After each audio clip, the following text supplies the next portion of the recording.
Hello everyone, welcome back to our YouTube channel AR Study Classes।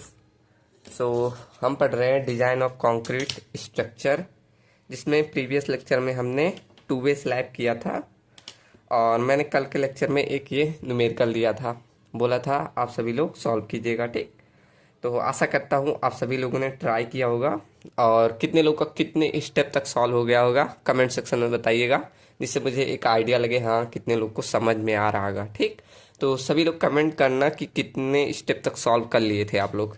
चलो, तो अब solution की तरफ बढ़ते हैं। तो स्टार्ट करते हैं, डायरेक्ट मैं स्टेप पे बढ़ता हूँ। Step number first. ठीक, अभी बहुत चीज़ें जैसे गिवन डाटा वाटा मैं स्किप कर रहा हूँ, वो सब तो अब इतना हम न्यूमेरिकल कर चुके हैं, वो तो लिख लेंगे। ठीक, डायरेक्ट मैं सोल्यूशन करता हूँ। सोल्यूशन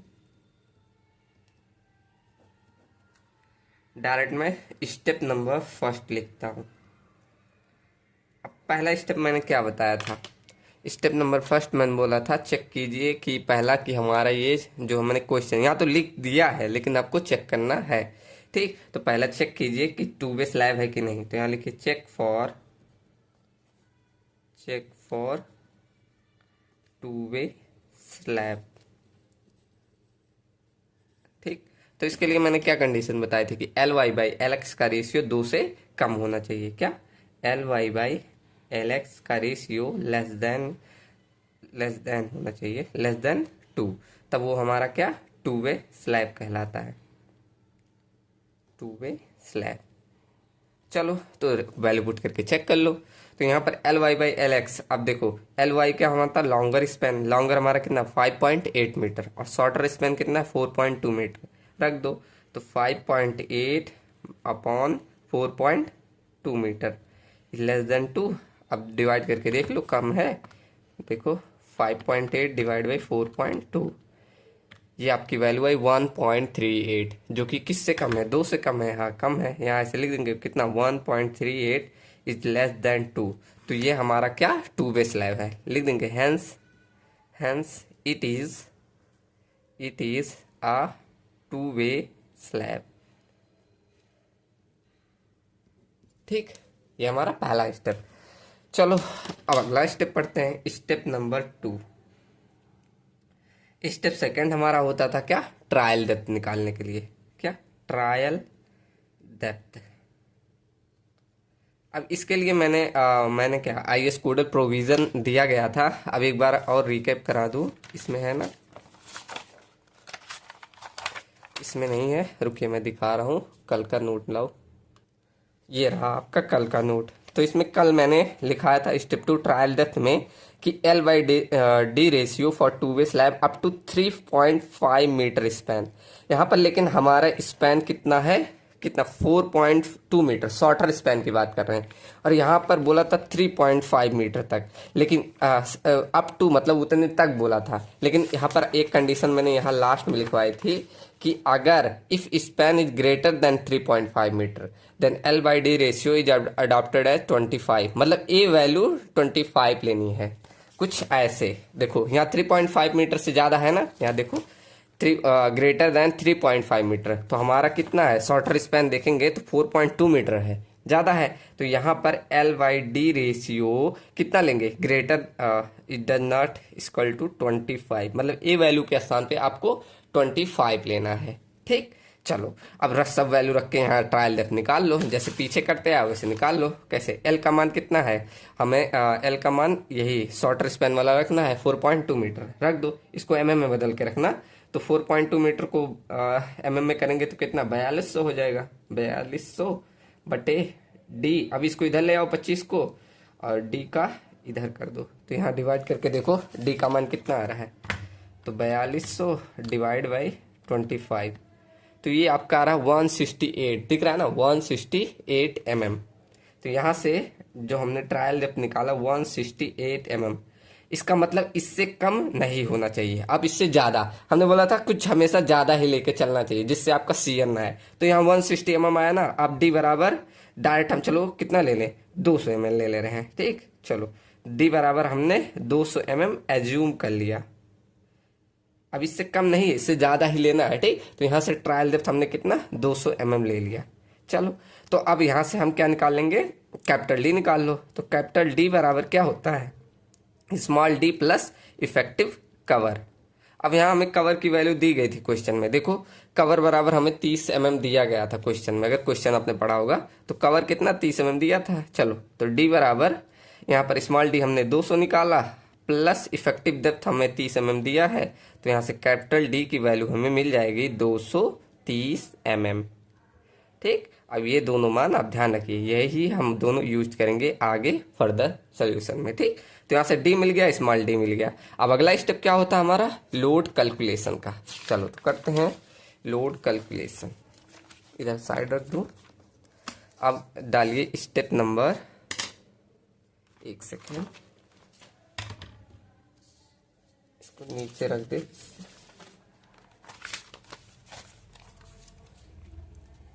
स्टेप नंबर हमारा थर्ड। अब स्टेप थर्ड हमारा क्या होता था, लोड कैलकुलेशन। लोड कैलकुलेशन, चलो तो लोड कैलकुलेट करो। तो लोड कैलकुलेट करने के लिए हमें कितना लाइव लोड देखना है, डेड लोड देखना, और उस पर फ्लोर फिनिश का लोड कितना लेंगे। ठीक, तो यहाँ पर लाइव लोड और हमारा क्या फ्लोर फिनिश और डेड लोड। तो लाइव लोड की वैल्यू क्वेश्चन में दी होगी, कितना दिया है एक बार देख लेते हैं। यहाँ पर लाइव लोड हमारा दिया गया था 4 किलो न्यूटन। ठीक, यहाँ देखो super impose load is 4 kilo newton metre, मतलब ये लाइव लोड की वैल्यू दी गई है कितना 4 किलो न्यूटन, 4 किलो न्यूटन पर मीटर स्क्वायर। और फ्लोर फिनिश को हमें एज्यूम करना होता है कितना 0.5 मीटर से लेकर 1 मीटर स्क्वायर के बीच में। तो आप कुछ भी ले लीजिए जितना आपका इच्छा हो। चलो मैं कितना ले ले रहा हूँ, ये 1 किलो न्यूटन ले रहा हूँ, तो 1 किलो न्यूटन मीटर स्क्वायर इतना मैक्सिमम लेके चल रहा हूँ। ठीक, चलो अब डेड लोड हम निकाल लेते हैं, कैसे, B into D into gamma into 1 metre, मतलब पर मीटर के लिए निकालते हैं। ठीक, चलो तो B की वैल्यू कितना, हमेशा जब भी हम स्लैब की डिजाइनिंग करते हैं तो हमेशा हम क्या B की वैल्यू 1 मीटर लेके चलते हैं। ठीक, चलो तो यहाँ B बराबर लिख दो 1 इंटू डी, अभी हमने निकाला कितना 230 mm निकाला था, तो उसको मीटर में बदल लो 0.230 इंटू, और आरसीसी का यूनिट वेट कितना 25 किलो न्यूटन पर मीटर होगा। ठीक, तो यहाँ से 25 इंटू 1, अब इसको कैलकुलेट कर लो, डेड लोड कितना आएगा 1 इंटू 0.230 इंटू 25 इंटू 1, तो यहाँ से ये वैल्यू आ गई 5.75, कितना आया 5.75 किलो न्यूटन पर मीटर स्क्वायर। ठीक, तो यहाँ से हमें डेड लोड मिल गया। अब यहाँ से आप टोटल लोड निकाल लो, कितना आ जाएगा, सबको जोड़ लो।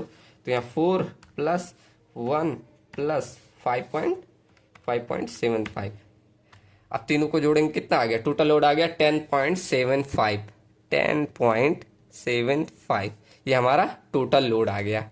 चलो अब हम क्या करते थे, फैक्टर ऑफ सेफ्टी अप्लाई करते हैं, तो कर लो अप्लाई। फैक्टर ऑफ सेफ्टी कितना 1.5 लेंगे, तो यहाँ से 1.5 इंटू 10.75, चलो करते हैं, तो इंटू इसी में कर दो 1.5 कर दो, कितना आ गया 16.125, तो यहाँ से फैक्टर्ड लोड आ गया 16.125, ये आपका आ गया फैक्टर्ड लोड की वैल्यू, लिख दो किलो न्यूटन मीटर स्क्वायर, ये आपका फैक्टर्ड लोड का मान आ गया। चलो इसको यहीं रहने दो, लोड है तो इंटू में। ठीक, अब अगला स्टेप करते हैं, स्टेप नंबर 4। अब स्टेप 4 क्या होता था हमारा, लोड के बाद एल इफेक्टिव निकालने, मतलब effective length, L effective direct लिख दो। ठीक, अब देखो यहाँ पर हमारा 2 वे स्लैब की डिजाइनिंग कर रहे हैं, तो दोनों डायरेक्शन में हमें निकालना पड़ेगा, मतलब एक बार इफेक्टिव लेंथ एक्स डायरेक्शन में, एक बार वाई डायरेक्शन में। यहाँ देखना पड़ेगा हमें कौन सा प्रकार का स्लैब दिया था, तो यहाँ पर कौन सा लिखा है, यूज M25 सुपर इम्पोर्ट, ये हाँ ऑफिस रूम इतना इतना इतना, ये देखो मैंने क्वेश्चन में लिखा नहीं, ये आपका दिया था सिंपली सपोर्टेड बीम का। एक बार मैं क्वेश्चन देख लूँ, यहाँ आगे क्वेश्चन और लिखेंगे, जो क्वेश्चन मैंने छोड़ दिया था थोड़ा, यहाँ लिखेंगे the bending moment coefficient for 2 way slab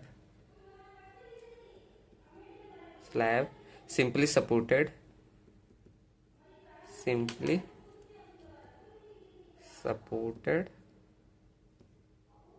on 4 sides।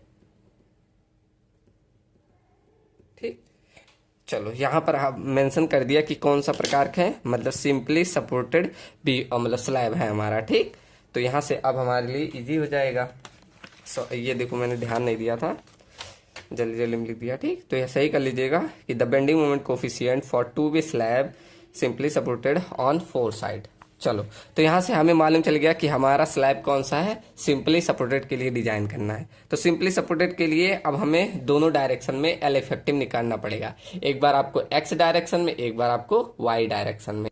तो एक एक करके लिख दो, एक एक साइड में। यहाँ पहले लिख दे रहे हैं इन एक्स डायरेक्शन, जैसे कि एक्स डायरेक्शन में। अब जैसे यहाँ दोनों टू वे स्लैब कर रहे हैं, दोनों डायरेक्शन में मेन बार प्रोवाइड किया जा रहा है, इसीलिए आपको दोनों में निकालना पड़ेगा। ठीक, तो एक्स डायरेक्शन में अब टू वे स्लैब के लिए मतलब सॉरी सिंपली सपोर्ट के लिए कैसे निकालते थे एल इफेक्टिव, ऐसे ना, L not plus D upon में B one by two plus में एल नॉट प्लस में बी टू बाई टू, इसमें जो वैल्यू मिनिमम आएगी। ठीक, चलो तो मिनिमम ले आएंगे अभी। एल नॉट क्या होता था, बीच का डिस्टेंस, जो कि हमारा दिया गया था 4.2 मीटर।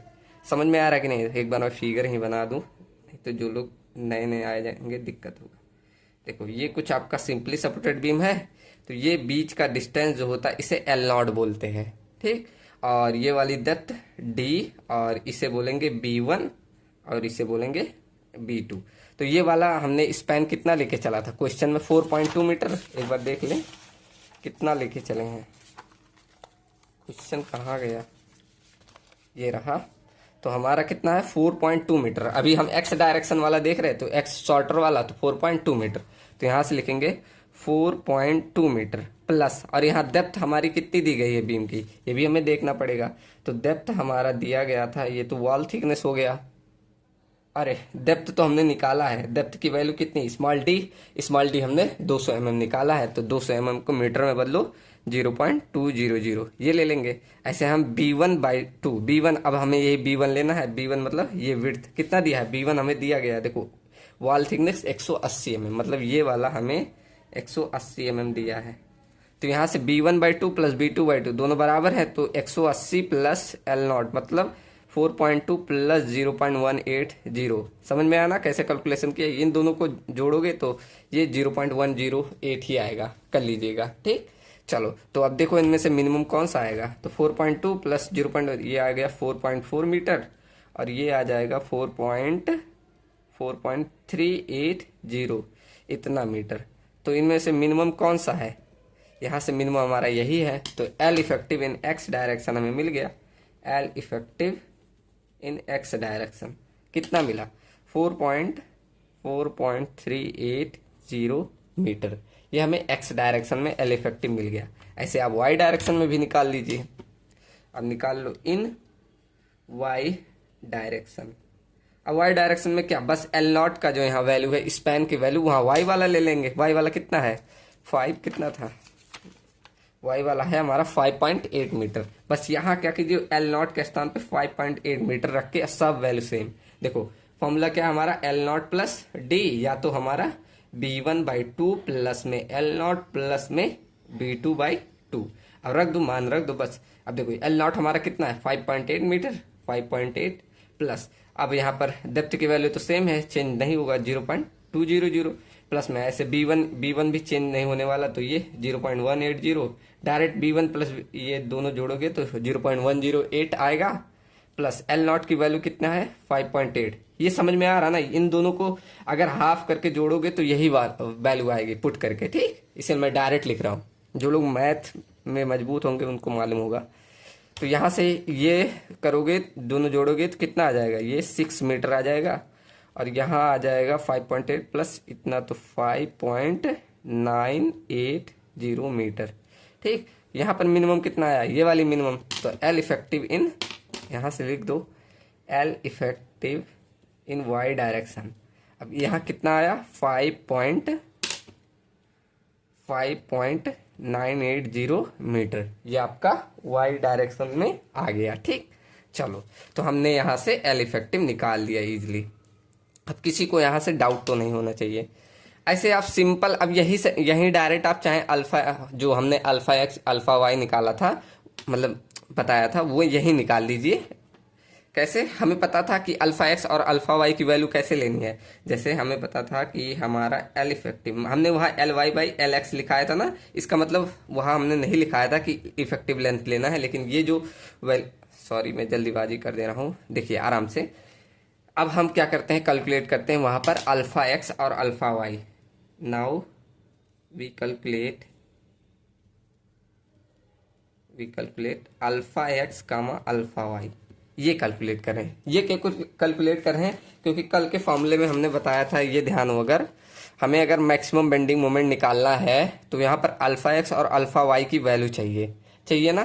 तो इसको हम यही निकाल दे रहे हैं, अल्फा एक्स और अल्फा वाई की वैल्यू। ठीक, यहाँ पर जैसे, और ये जो एल एक्स, सॉरी, यहाँ पर जो एल वाई और एल एक्स है ना, ये मान हमेशा ध्यान रखें, एल वाई और एल एक्स, ये दोनों यही इफेक्टिव लेंथ का मान है, इफेक्टिव लेंथ।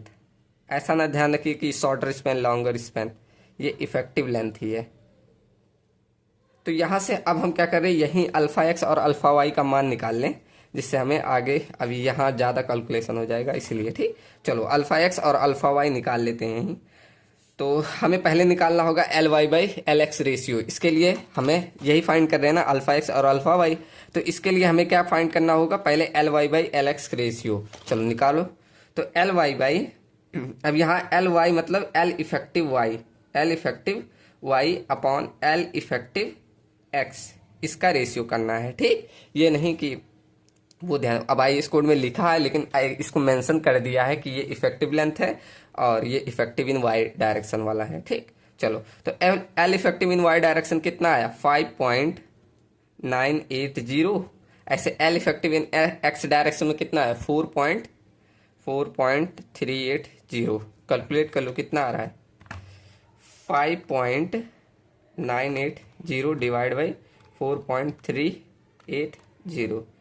तो ये डिवाइड करेंगे, आपका वैल्यू आ रहा 1.36 के करीब। कितना, 1.36। अब यहाँ तक 1.365 आ रहा है, तो एक अंक बढ़ा के ले लेंगे, 1.37 ले लो। ठीक, ये हमारा किसका मान आ गया, एल वाई, हम L Y by L X लिख रहे हैं। ठीक, L Y by L X का मान आ गया इतना। अब इसी के लिए अल्फा एक्स और अल्फा वाई का मान निकाल लो। चलो देखते हैं। अब यहाँ देखो 1.37 कहाँ आएगा, 1.3 और 1.4 के बीच में आएगा। अब यहाँ इंटरपोलेशन लगाना पड़ेगा आपको। ठीक, तो चलो लगाते हैं। यहाँ पर हमें निकालना है अल्फा एक्स, मतलब इसके बीच में, यहाँ इसके बीच में ये आएगा वैल्यू। अब इसको कैसे निकालते थे, यहाँ हमें इसके बीच में निकालना 1.37 के बीच में। ठीक, तो क्या करते थे, जो इसका मान होता है, मतलब इसके नीचे वाला मान, अब यहाँ हमने एक चार्ट से कैसे पढ़ाया था, पहले यहाँ लिख दो कि फॉर अल्फा एक्स, हेडिंग डाल के मैं एक एक निकालता जाऊँ, फॉर अल्फा एक्स। अब यहाँ अल्फा एक्स में निकाल रहा हूँ। ठीक, चलो तो यहाँ इंटरपोलेशन सबको आता है ना, मैंने पीछे भी बताया है। तो क्या करते हैं, पहले ये वाला जिसके नीचे निकालना है, मतलब 1.3 के इसके नीचे वाला, जैसे अब मैं एक चार्ट द्वारा बनाऊँ तब समझ में आएगा। जैसे मैंने यहाँ बताया था, पहले 1.3 ले लो, फिर यहाँ 1.4 ले लो, फिर उसके बाद इन दोनों का मान ले लो, कितना, 0.093, और इसका मान है 0.099। अब इसको मैं एक चार्ट में कर दिया, जैसे मैंने समझाया था वहाँ वैसे ही कर रहा हूँ। ठीक, तो इसके बीच में हमें यहाँ निकालना है कितना, 1.37, यहाँ हमें ज्ञात करना है। ठीक, तो मैंने बोला था जिसके मतलब जहाँ ज्ञात करना उसके ऊपर वाली वैल्यू लो, कितना है, मतलब 0.093, ये हमें अल्फा एक्स निकालना हो। ठीक, तो 0.093 उसके ऊपर वाला। उसके बाद क्या करते थे, प्लस करके इन दोनों का डिफरेंस करते थे, प्लस करके इन दोनों का डिफरेंस। तो डिफरेंस कर लो, यहाँ 0.099 माइनस 0.093। ठीक, अपॉन में कर लो। उसके बाद क्या, इन दोनों का डिफरेंस, इन दोनों का। ठीक, क्या, 1.4 माइनस 1.3, ये कर लेते थे। उसके बाद क्या करते थे, जिसका मान ज्ञात करना था उसका और उसके ऊपर वाले का डिफरेंस इससे मल्टीप्लाई कर देते थे। तो यहाँ 1.37 माइनस का 1.3। ठीक, अब कैलकुलेट कर लो, आपका अल्फा एक्स आ गया। चलो निकालते हैं, पहले इसको सॉल्व कर लें। 0.099 माइनस का 0.093, इंटरपोलेशन सबको ध्यान है ना, वही कर रहा हूँ। 1.4 माइनस 1.3, यहाँ से ये इतना आया, इंटू कर दो 1.37 माइनस का 1.3 से ये इतना आ गया, प्लस में 0.093 से जोड़ दो, ये आपकी वैल्यू आ गई 0.0972। कितना आया? अल्फा एक्स आपका आ गया 0.0972। ठीक, ऐसे आप अल्फा एक्स निकालेंगे। हमने क्या इंटरपोलेशन लगाया। ठीक, अब ऐसे अल्फा वाई निकाल लो। अब ऐसे हम यहीं अल्फा वाई निकालेंगे। ब्लैक पेन कहाँ गया? For alpha Y, for alpha Y. अब यहाँ अल्फा वाई के लिए सेम इंटरपोलेशन लगा दो। अब यहाँ सेम जैसे यहाँ हमने किया वैसे यहाँ कर देंगे। 1.3 एंड 1.4 और इसके बीच में एक मान आएगा 1.37। अब यहाँ नीचे वाले में चले जाओ, यहाँ इसके नीचे वाले में। अब इसके नीचे का वैल्यू ले लेंगे, ये वाला मान। ठीक, चलो ले लेते हैं। तो यहाँ इसका मान है 0.055 और इसके नीचे का मान है 0.051। समझ में आ रहा ना इसका नीचे का। ठीक, चलो तो अब यहाँ का मान हमें ज्ञात करना है, यहाँ हमें ज्ञात करना है। अब लगा दो इंटरपोलेशन यहाँ पर भी। अब यहाँ क्या करते थे, इसके जो ज्ञात करना है उसके ऊपर, समझो दोबारा मैं इंटरपोलेशन बता रहा हूँ, तो इसके ऊपर कितना 0.055 फिर प्लस करते थे, फिर इन दोनों का डिफरेंस, मतलब इसमें 0.051 में से माइनस कर दो 0.055 से। ठीक, इसका इसमें से घटा देते थे, उसके बाद इसका इसमें से, मतलब 1.4 माइनस 1.3 कर दो। ठीक, चलो फिर गुणा कर देते हैं, इसका इसमें से घटा दो 1.37 माइनस का 1.3। ठीक, चलो अब कैलकुलेट कर लो, यहाँ से अल्फा वाई का मान आ जाएगा।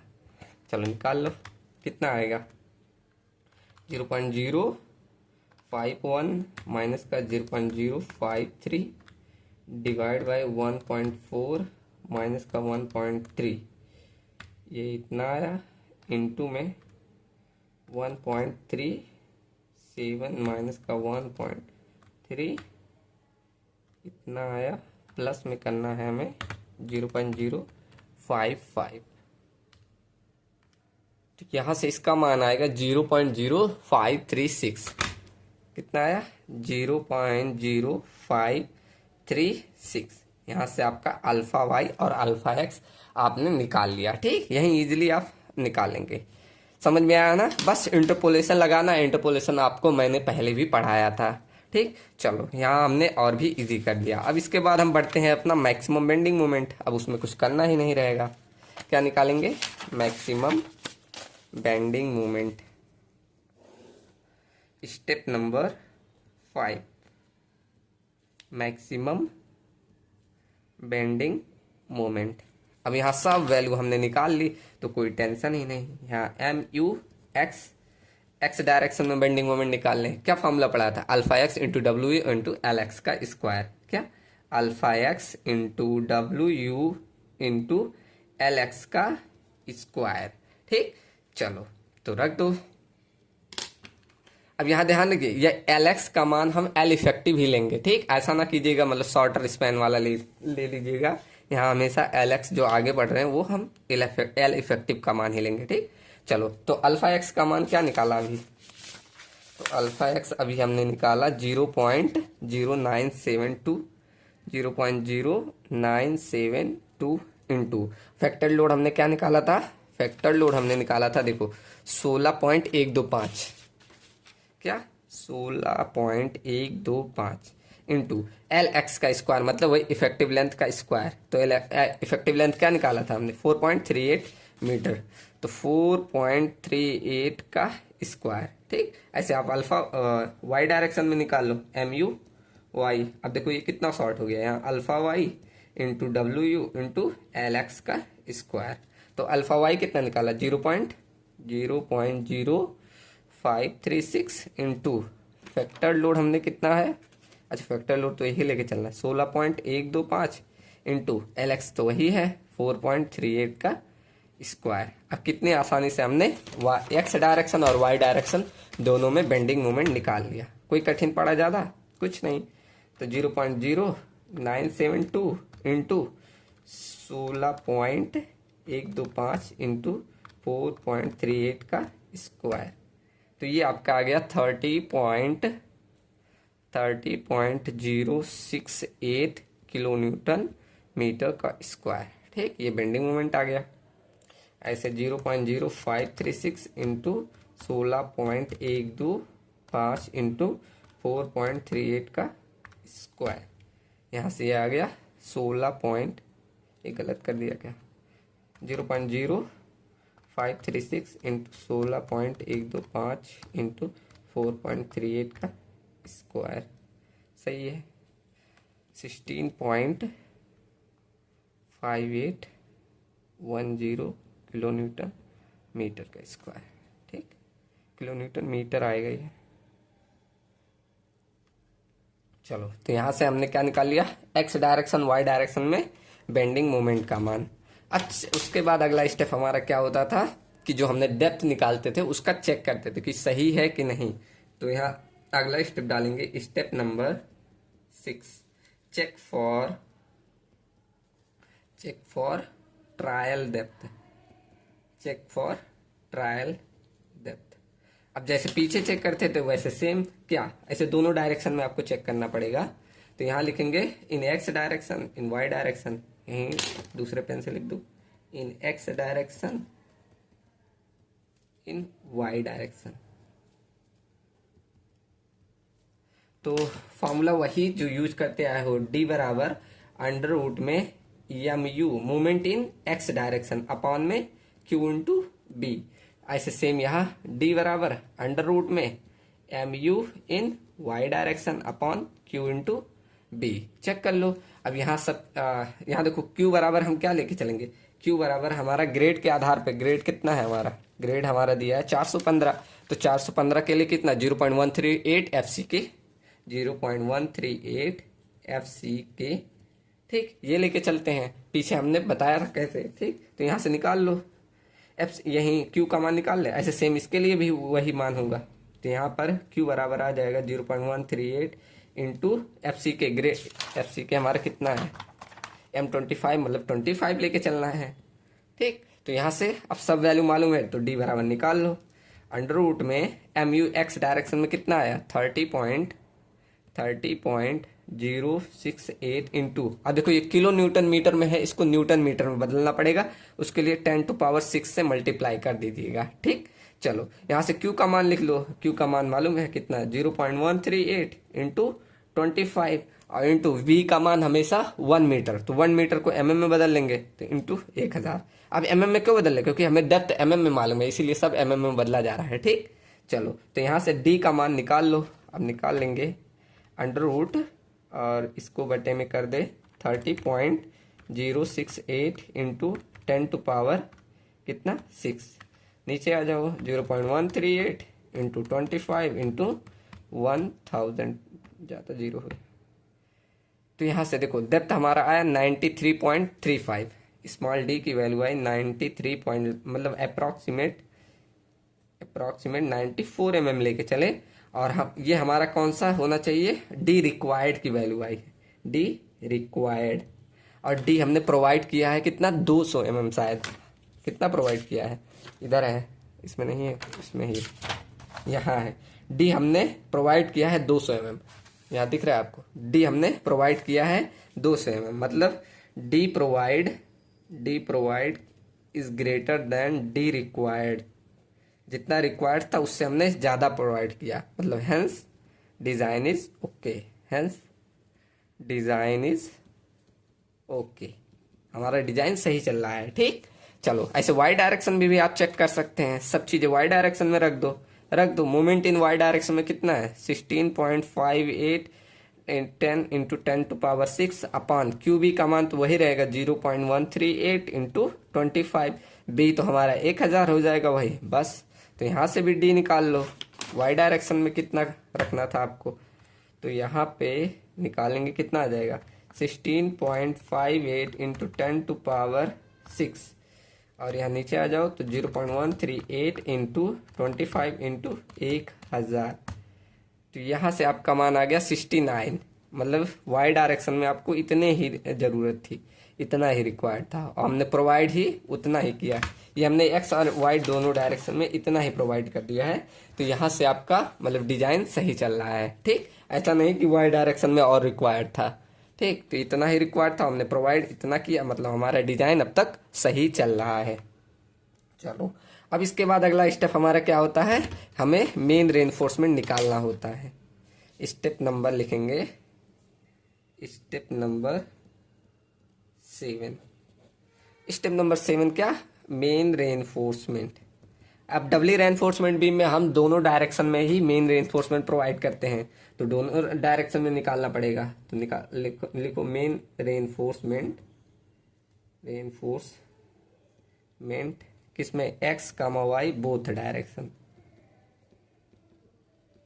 अब यहाँ आपको दोनों डायरेक्शन में निकालना होगा, तो निकाल लो। पहले लिख लेते हैं एएसटी मेन, एएसटी मेन इन एक्स डायरेक्शन, इन एक्स डायरेक्शन।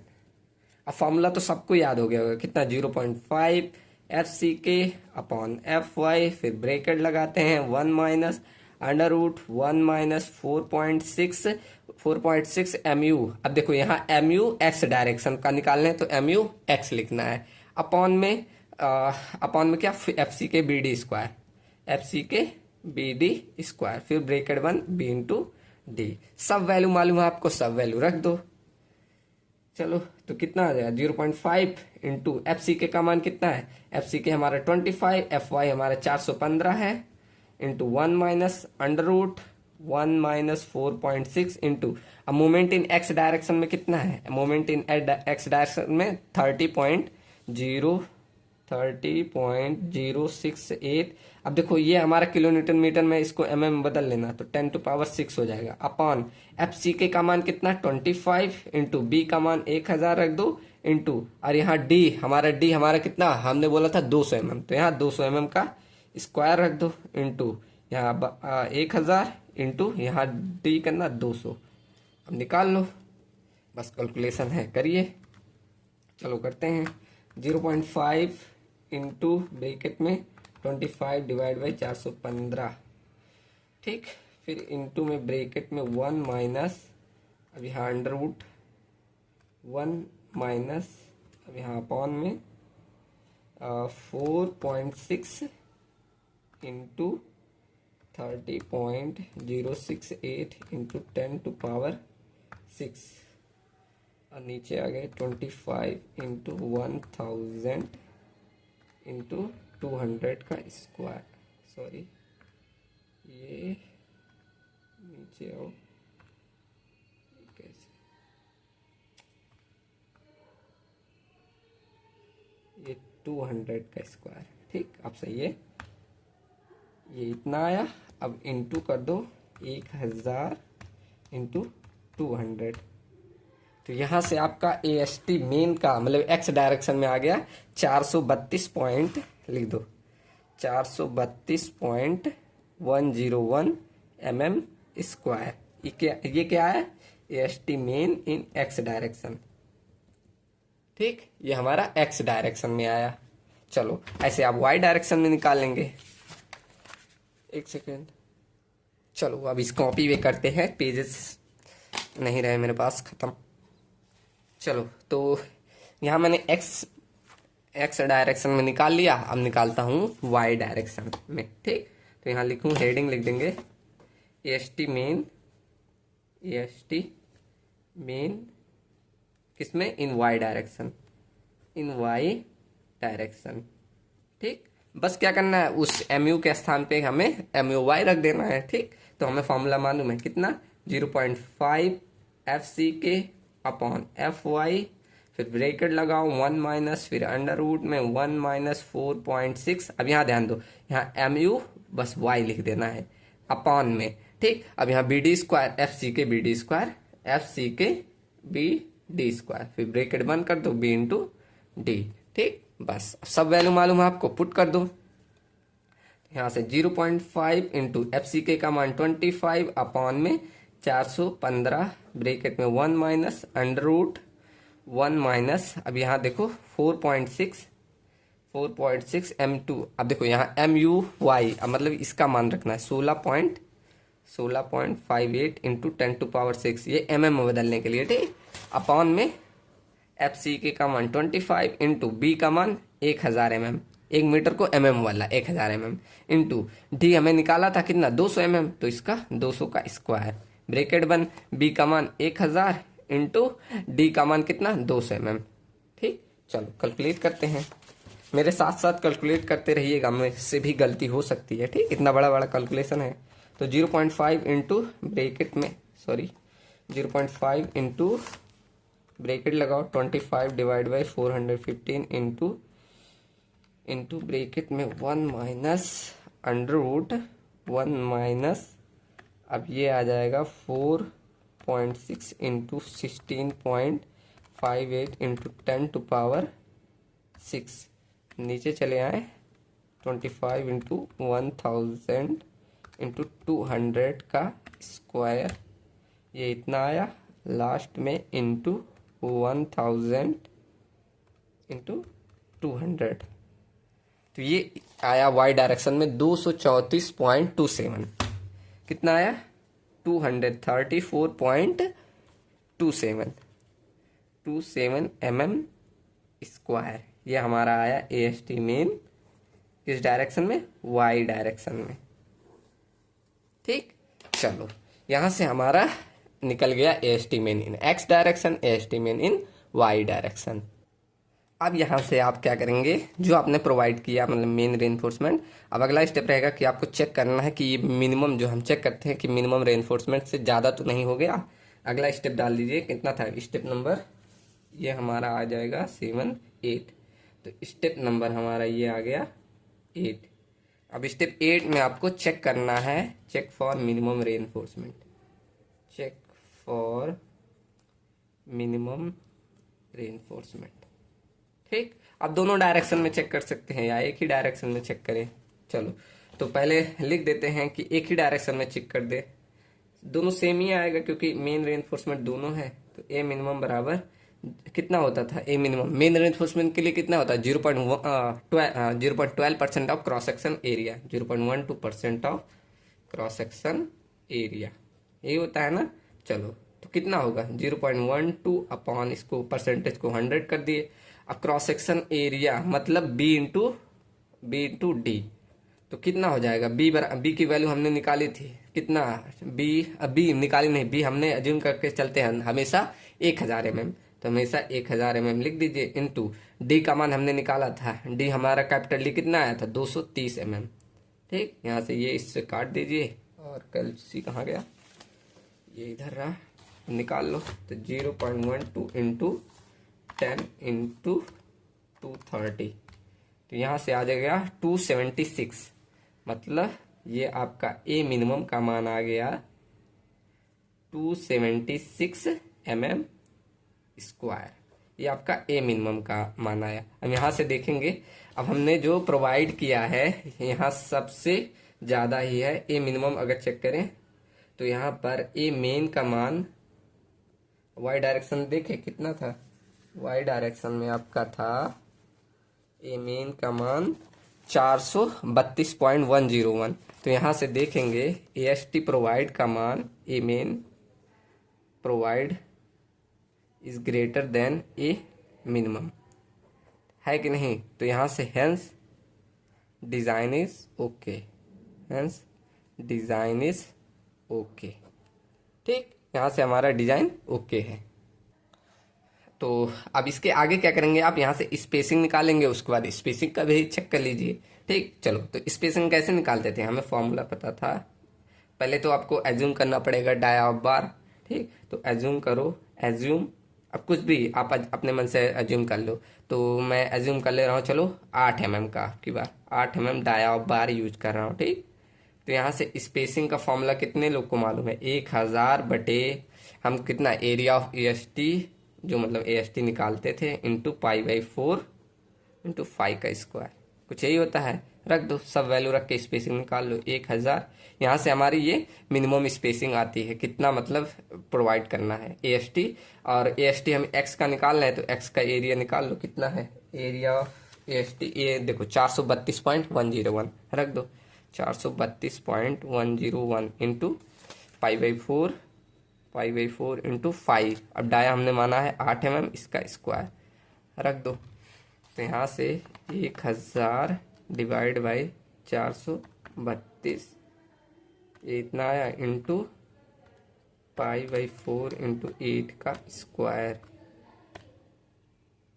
तो यहाँ से स्पेसिंग आपका निकल के आया 116, स्पेसिंग का मान आया 116.35, ये स्पेसिंग निकल के आया। ठीक, अब इसके चेक करते हैं, स्पेसिंग के लिए भी यहीं चेक कर लो, चेक फॉर स्पेसिंग। आगे डाल ले, इसको स्टेप डाल ले रहे हैं, स्टेप नंबर 9 इसको लिख दो, check for spacing, check for spacing.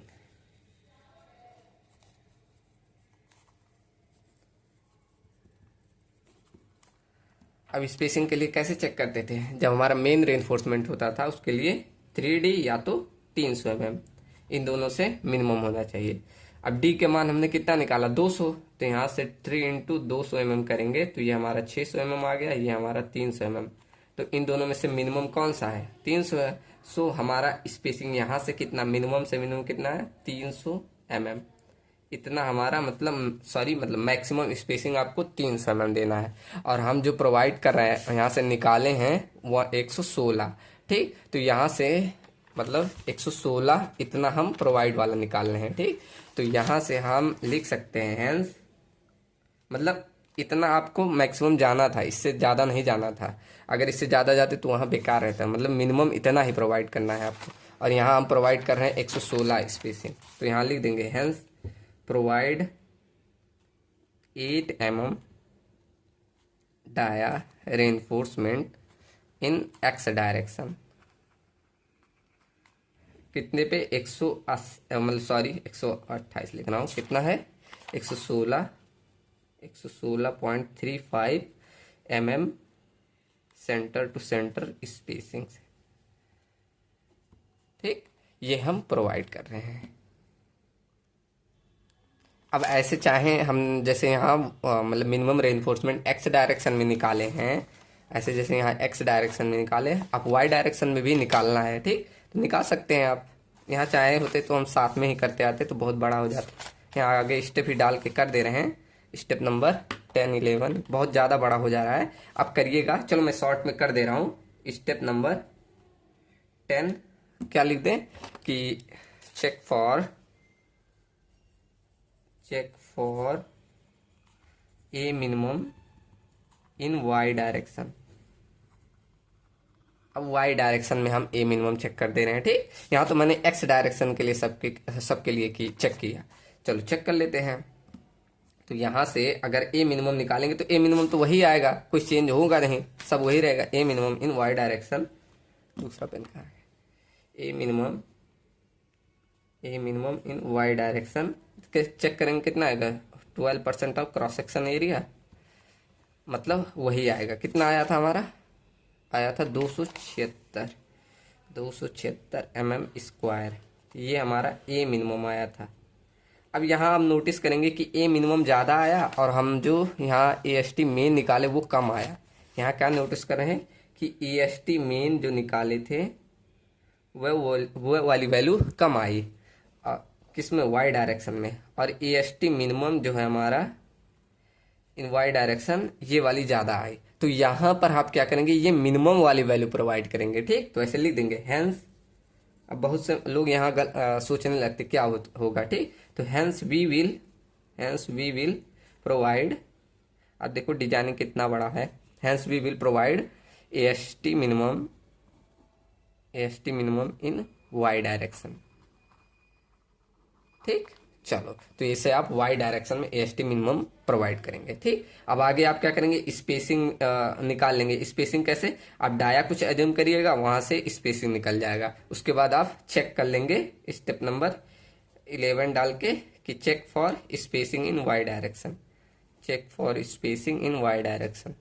ठीक, वाई डायरेक्शन, आप वाई डायरेक्शन में भी चेक कर लेंगे। ठीक, यहाँ से हमने स्पेसिंग के लिए भी निकाल दिया।